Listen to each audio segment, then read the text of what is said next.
यदा यदा ग्लानिर्भवति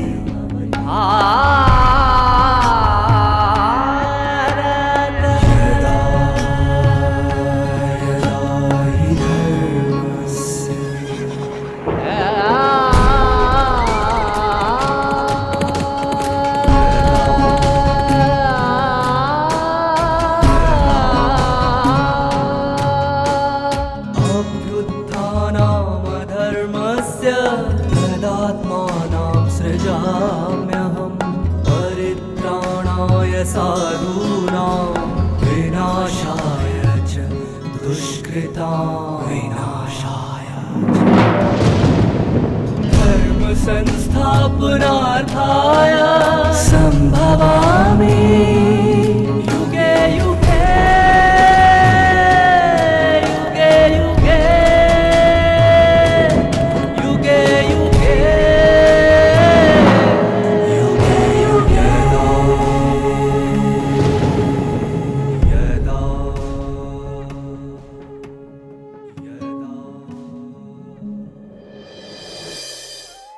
सृष्टि नाटक एक निरंतर चलने वाला चक्र है। स्वर्ग और नरक, मनुष्यात्माएं अपने कर्मों के अनुसार निर्माण करती हैं। इस धरा पर जब श्रेष्ठ कर्म सतो प्रधान आत्माओं का वास था, तब यह सृष्टि स्वर्ग कहलाती थी। और जब मनुष्यात्माओं की कर्म गति के अनुसार विकर्म होने लगते हैं, तो यह सृष्टि नरक कहलाती है। कर्मों के श्रेष्ठ होने से भाग्य भी श्रेष्ठ हो जाता है और धरती स्वर्ग बन जाती है। ओम शांति।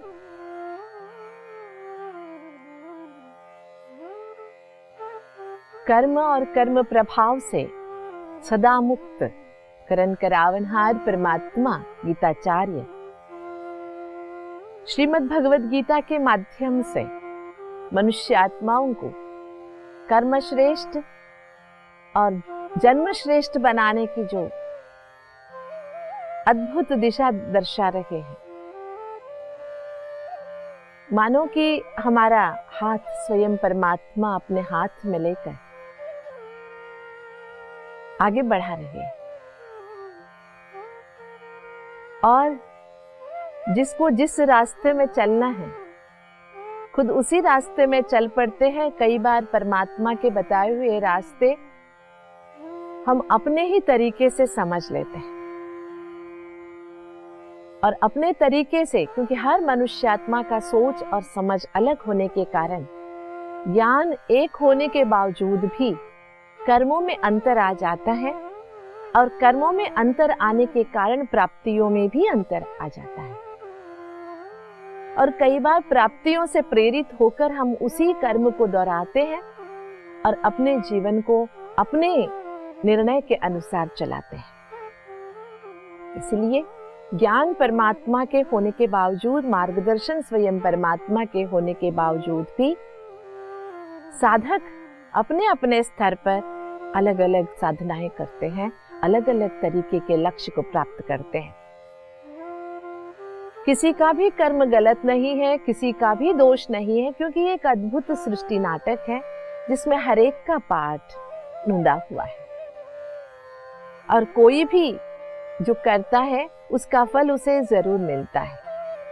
जितने का उतना और जिसने किया उसको मिल जाता है।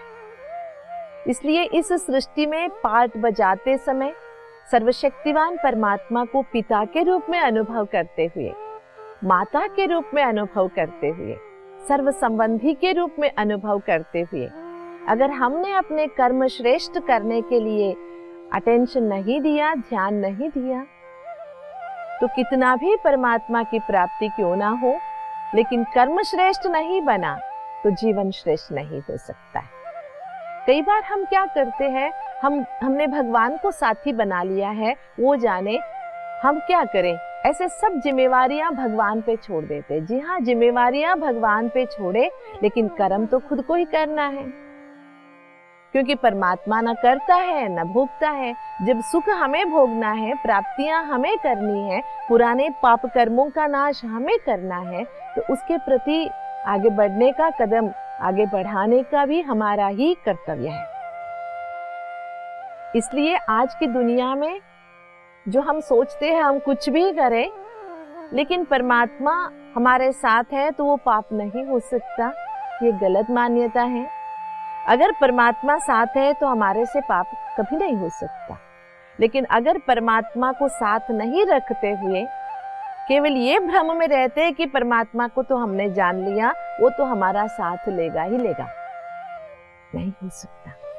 इसलिए इस दुविधा से बाहर हटकर जो परमात्मा का ज्ञान है उसको जीवन में उतारने का प्रयास जब हम करेंगे, तो हमें इस सृष्टि नाटक के अत्युच्च पाठ का भी भाग्य मिलेगा। देखिए, श्लोक हमें क्या दर्शाता है। त्रैविद्या माम सोमपाहा पूत पापाय जरिष्ठवा स्वर्गति प्रार्थयन्ते ते पुण्यमासाध्य सुरेंद्र लोकान अश्नन्ति दिव्यान दिवि देव भोगान। जो मनुष्य आत्माएं तीनों वेदों में बताए हुए परमात्मा ज्ञान को अच्छी तरह से जानकर अपने ज्ञान के आधार से परमात्मा को याद करते हुए पापों का नाश कर लेते हैं और स्वर्ग की प्रार्थना करते हैं, और स्वर्ग की प्रार्थना करने के कारण पाप नाश होने के बाद वो पुण्य लोक, सुरेंद्र लोक माना स्वर्ग की प्राप्ति कर लेते हैं, देव भोग के योग्य बन जाते हैं।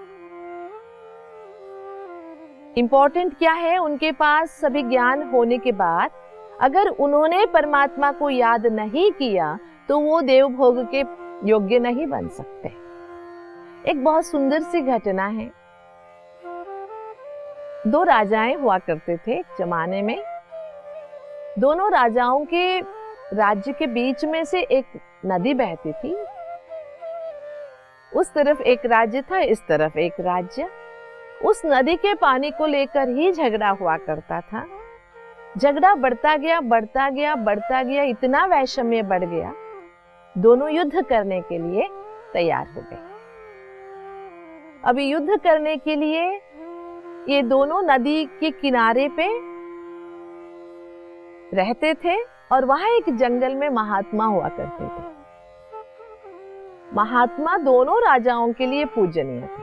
पहले एक राजा गया महात्मा जी का आशीर्वाद लेने कि मैं युद्ध करने जा रहा हूं, मेरे साथ बहुत अन्याय हो रहा है, इसलिए मैं युद्ध करूंगा, तो मुझे आशीर्वाद दीजिए ताकि मेरा विजय हो। महात्मा जी ने कहा, सामने वाले के मुकाबले तेरी सेना छोटी है, इसलिए तेरा जीत होना मुमकिन नहीं, बाकी तेरी मर्जी। जब ये पहले वाले राजे को ऐसे आशीर्वाद मिला तो इसने ठान लिया, जब हारना ही है तो अच्छी तरह से युद्ध करके, सामना करके हार मानेंगे, यूं ही हार नहीं मानेंगे। वो तैयारी में जुट गया, सेना छोटी होने के बावजूद। इसी तरह दूसरा राजा भी महात्मा जी के पास पहुंचा और कहा, मुझे विजय का आशीर्वाद दीजिए। महात्मा जी ने कहा कि तेरा विजय तो निश्चित है, इतनी बड़ी सेना है तेरी। बस ये सुनने के बाद ये दूसरा राजा पहले ही, युद्ध के पहले ही विजय का जश्न मनाना शुरू कर दिया। उसे ये विश्वास हो गया मेरा ही जीत होगा, क्योंकि मेरी सेना बड़ी है, सामने वाला तो मेरे सामने कुछ भी नहीं है। दोनों आमने सामने हो गए, घना युद्ध हो गया, बहुत घोर युद्ध।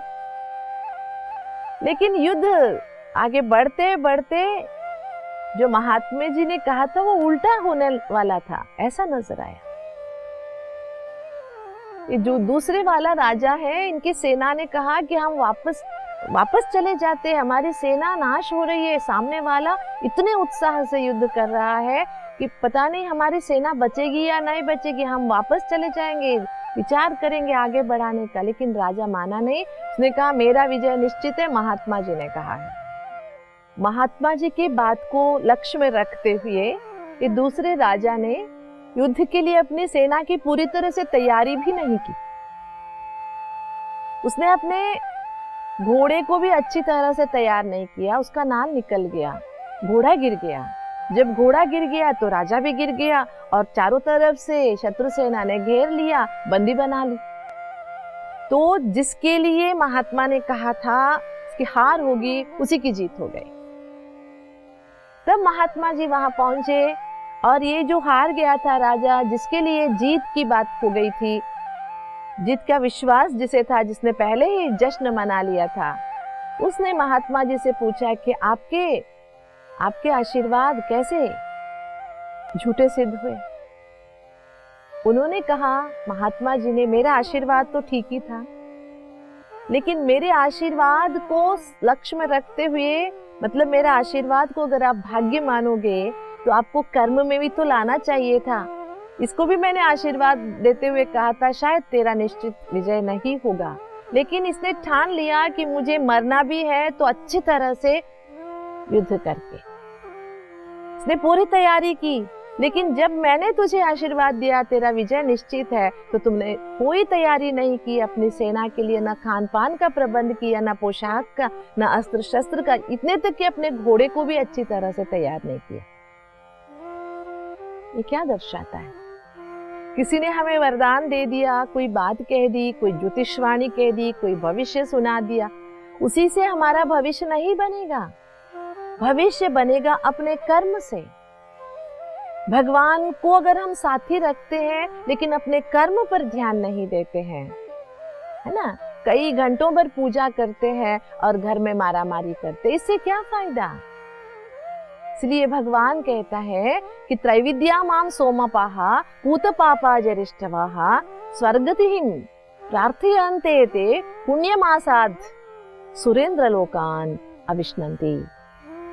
ऐसे क्या बात है कि जब हम परमात्मा के ज्ञान को अपने आत्मसात करके कर्म को भाग्य में पलटने के लिए अविरत प्रयास करते हैं, भाग्य तो है ही हमारा साथ देगा, लेकिन कर्म अगर श्रेष्ठ बनाएंगे तो जो भाग्य निश्चित है वो हम अपना सकते। इसलिए ऐसे भाग्य को अपनाने वाला आगे चलकर भगवान बहुत अच्छी बातें सुनाता है। ते तम भुक्त्वा स्वर्गलोकम विशालम क्षीणे पुण्ये मर्त्यलोकम विशन्ति एवं त्रयी धर्मा मनुप्रपन्ना गतागतम काम कामा लभन्ते। ऐसे अपने कर्म श्रेष्ठता से, श्रेष्ठ कर्म के आधार से पाप कर्मों को नाश कर परमात्मा को याद करते हुए सुकर्म करके मनुष्य आत्मा जो स्वर्गलोक पहुंच जाता है, स्वर्गलोक में भी रहते रहते जब किया हुआ पुण्य क्षीणित हो जाता है, माना क्षय हो जाता है, कम हो जाता है, तब फिर से वो मृत्यु लोक में प्रवेश करते हैं। ये जो दिन रात होते हैं, इसी तरह मनुष्य आत्माओं की गति कर्म गति के अनुसार इसी भूमि पे, इसी धरती पे जब मनुष्य आत्मा का कर्म श्रेष्ठ हुआ करता था, मनुष्य आत्मा देवता कहलाते थे, उसी लोक को स्वर्ग लोक कहते हैं। जब मनुष्य आत्मा श्रेष्ठ कर्म से नीचे उतरते आए, राजसिकता में आए, उसी लोक को ही मृत्यु लोक कहते हैं या नर्क कहते हैं। न कोई स्वर्ग ऊपर है, न कोई नर्क नीचे है, इसी धरती पे। इसलिए मनुष्य आत्मा अपने कर्म से इस धरती को या तो स्वर्ग बना देता है या तो नर्क। कईयों के ये चिंतन चलते हैं कि ये धरती में अभी हम दिन में हैं, तो हमारे अपोजिट साइड रहने वाले, हमसे 12 घंटे दूरी पे रहने वाले, उनको रात है। ऐसे क्यों नहीं हो सकता है दिन रात, जैसे एक ही धरती पे निवास करने वाले के लिए किसी को रात है तो किसी को दिन है, ऐसे स्वर्ग और नरक भी एक साथ क्यों नहीं हो सकते? देखिए, ये दिन रात जो होते हैं सूरज और धरती के आपसी चक्कर के कारण, लेकिन स्वर्ग नरक होते हैं मनुष्य आत्माओं के कर्म के आधार से। लेकिन एक ही धरती पे, एक ही समय पे दो तरह के कर्म नहीं हो सकते। उसमें भी खासकर जब पाप कर्म हो रहा हो, तब सुकर्म करने वाले, अच्छे कर्म करने वाले साथ में नहीं रहते। इसलिए हमारे पुराणों में, शास्त्रों में कहते हैं, देवताओं के पैर पृथ्वी पर नहीं पड़ते हैं, देवताएं आंखें झपकते नहीं हैं। ऐसी बातें जो हम सुनते आए हैं, इसका मतलब यही है, जब सृष्टि में दिन था, सत्य त्रेता युग हुआ करता था, उस समय देवता रहते थे। द्वापर युग जैसे शुरू हुआ, उसके बाद ये लोक मृत्यु लोक बन गया। तब से हम आश लगाए बैठे हैं, स्वर्ग जाएंगे, स्वर्ग जाएंगे, स्वर्ग लोक में हमारा जन्म होगा। लेकिन कहाँ है स्वर्ग लोक, किसी को भी पता नहीं है। आश लगाए बैठे हैं कि कहीं ऊपर होगा, नहीं। यही जो स्वर्ग लोक था, हमने अपने कर्मों से इस स्वर्ग लोक को नर्क बना लिया, और ये जो स्वर्ग था ये मृत्यु लोक बन गया। भगवान कहते हैं, मनुष्य आत्मा का पुण्य क्षीण होने के बाद वो मृत्यु लोक में प्रवेश कर लेता है, फिर पुनः अपने पाप को समाप्त कर, पुण्य को कमा कर, वो पुनः सृष्टि को स्वर्ग बना लेता है, अपने लिए भी और सभी के। कितनी सुंदर स्पष्टता है परमात्मा की। जैसा कर्म करोगे, अपने लिए वैसा ही लोक का निर्माण करोगे। लेकिन एक के करने से नहीं होगा। हम सभी को ये याद रखना है, मेरे अकेले के करने से नहीं होगा। हमें अनेकों को, सभी को साथ में लेके चलना होगा, क्योंकि स्वर्ग में एक अकेला तो नहीं रहेगा ना। स्वर्ग भी तो दुनिया है, दुनिया में सब होंगे। तो हम जब अपने कर्मों को सुधार रहे हैं, परमात्मा के दिए हुए ज्ञान के अनुसार अपने कर्म श्रेष्ठ कर रहे हैं, परमात्मा को याद करते हुए अपने पाप कर्मों को समाप्त कर रहे हैं, तो दूसरों को भी इस ओर प्रेरित करते हुए, कदम से कदम मिला के, सभी को साथ लेके हमें इस मृत्यु संसार से आगे बढ़ना है और अमर लोक के लिए प्रस्थान करना है। तो अमर लोक के लिए प्रस्थान करने के लिए, भूमि को स्वर्गलोक बनाने के लिए हमें अपने कर्मों को श्रेष्ठ बनाना होगा। कर्म श्रेष्ठ होगा तभी भाग्य भी श्रेष्ठ कहलाएगा, है ना। भाग्य श्रेष्ठ है या कर्म, इस पर बहुत बहस चलता है। लेकिन भाग्य भी वो बलवान है, भाग्य से कर्म बदल जाए, कर्म वो श्रेष्ठ है जो कर्म भाग्य बना दे। आपसी संबंध है दोनों का। ये सर्वशक्तिवान पिता परमात्मा को सर्व संबंध से अनुभव करते हुए, लक्ष्य दो है यहाँ पर। एक, अपने पाप कर्मों का नाश करना। तो वास्तविक जीवन में इसका क्या उपयोग है, हमें बताइए।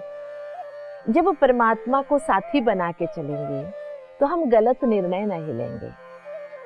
जब परमात्मा को साथी बनाए रखेंगे तो हमारी खुशियों में कमी कभी नहीं आएगी। जब परमात्मा को साथी, सर्व संबंधी बना के चलेंगे, अगर जीवन काल में कोई भौतिक संबंधी की कमी भी रह गई हो, उस कमी को हम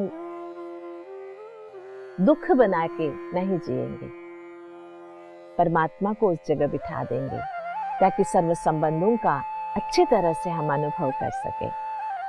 इसके कारण पाप कर्म तो नाश होगा ही, उसके साथ साथ हम स्वर्ग के लिए भी अपना सीट बुक कर लेते हैं।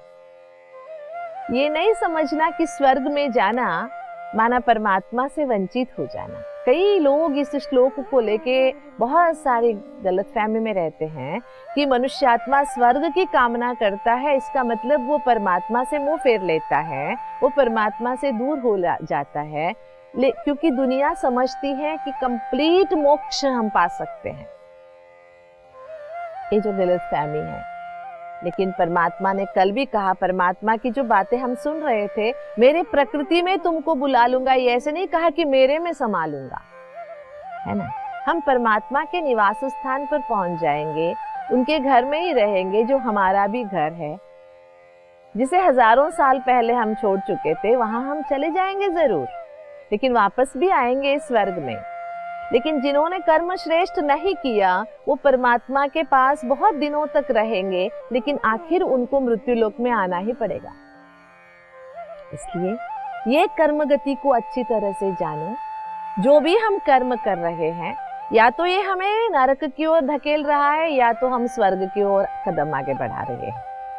तो हमारा कदम किस तरफ जा रहा है? हमारी सोच, हमारी बोल, हमारे व्यवहार हमें नरक की ओर ले जा रहा है या स्वर्ग की ओर? कई सोचते हमें स्वर्ग नर्क से मतलब नहीं है, मजे करो जीवन में, तो बस करते रहो, क्योंकि जीवन बहुत छोटा है। अगर यूं ही गंवा देंगे तो कुछ भी नहीं मिलेगा, कुछ भी नहीं मिलेगा। इसका मतलब जीवन में हम गिरती कला की ओर बढ़ते जाएंगे। इसलिए गीता ज्ञान को वो ही समझ सकता है, कल भी हमने सुना था, गीता ज्ञान को वो ही समझ सकता है जिसके अंदर परमात्मा प्यार हो, वो ही गीता ज्ञान को समझ सकता है। तो हम वो भाग्यशाली आत्माएं हैं जो गीता ज्ञान को समझ रहे हैं। तो इसे भी समझने का हम प्रयास करेंगे कि मनुष्य इस सृष्टि के कालचक्र में आता है, इसका मतलब वो कनिष्ठ है, ऐसे बिल्कुल नहीं है। और कोई भी इस कालचक्र से अलग नहीं हो सकता है। ज्यादा या कम जन्म तो हर किसी को लेना है, जबकि परमात्मा को ही इस धरती पर आना है धर्म की ग्लानि होने पर। जो कर्म फल से परे रहने वाला परमात्मा भी इस कर्म और फल के इस चक्र से छूट नहीं सकता है। हम सबको ले जाने के खातिर तो आना ही है उसको। तो हम मनुष्य आत्माएं जब परमात्मा ही आ गया तो वहां बैठ के क्या करेंगे? इसलिए परमात्मा के निवास स्थान तो हर किसी का हक है। हम सभी जाएंगे भी, लेकिन वापस आएंगे भी। आने के लिए हमें अपने कर्म को दैवी कर्म बनाना है, सुकर्म बनाना है, भाग्य को श्रेष्ठ बनाना है। जब बातें हो रही थी कर्म और भाग्य की, यहाँ पर जो त्रय धर्म की बातें आती है, मनुष्य आत्मा के ये जो 3 धर्म की बातें आती है, ये 3 धर्म की बातें मनुष्य आत्मा सात्विक, तामसिक और राजसिक गुण कहा जाता है। इसी तरह आत्मा के जो मूल धर्म है, मूल धर्म की बातें भी यहाँ पर हो रही है। जब मनुष्य आत्मा अपने धर्मों के अनुसार अगर वो सात्विकता में रहकर कर्म करता है, जिसके लिए परमात्मा ने कल कहा था दैवी प्रवृत्ति, और दैवी प्रवृत्ति और आसुरी प्रवृत्ति और राक्षसी प्रवृत्ति है ना, ये तीनों के आधार से ही कर्म श्रेष्ठ या कनिष्ठ बन जाते हैं। राक्षसी प्रवृत्ति है तो पूरी तरह से नरक की ओर धकेल देता है, आसुरी प्रवृत्ति भी स्वर्ग की ओर आने नहीं देता है, लेकिन सात्विक दैवी प्रवृत्ति जो मनुष्य आत्मा के अंदर है, ये तीनों प्रवृत्तियां हर मनुष्य आत्मा के अंदर जरूर होते हैं, लेकिन हमें किस प्रवृत्ति को साथ लेके चलना है, किसके संग में हमें रहना है, इसका निर्णय हमें करना है ना। कहते हैं ना, रे रे कोकिलम आभज मौनम किंचित दुंचय पंचम रागम, कई बार हम सुन चुके हैं। साथ में कौवा और कोयल बैठे हैं, अगर कोयल ने आवाज नहीं निकाली तो कोयल को भी पत्थर मारेंगे लोग कौवा समझकर। इसलिए हमें भी अपने कर्मों से, अपने सात्विकता से, परमात्मा शक्ति से ये स्पष्ट करना है कि हमें अपने कर्मों के आधार से, श्रेष्ठ कर्म के आधार से, परमात्मा की याद से विकर्मों का नाश करना है, सुकर्म बनाना है, ताकि हमारा अगला जीवन देवलोक में हो, स्वर्ग में। ओम शांति। श्रीमद् भगवद गीता करण करावनहार परमात्मा द्वारा सिखाई गई ऐसी सर्वोच्च विधि है जो मनुष्य आत्मा को कर्म और उसके प्रभाव से मुक्त रहकर श्रेष्ठ जीवन जीने की कला सिखलाती है। परमात्मा पिता इस धरा पर अवतरित होकर मानव को पतित से पावन होने का एवं पाप कर्मों को त्याग कर पुण्य कर्म करने का श्रेष्ठ ज्ञान देते हैं। कुछ मनुष्य आत्माएं इस ज्ञान को केवल सुनती हैं, परंतु धारण नहीं करती, परंतु कुछ मनुष्य आत्माएं इस ज्ञान को धारण कर परमात्मा से सर्व संबंधों का नाता जोड़ उनको प्रेम से याद करती है।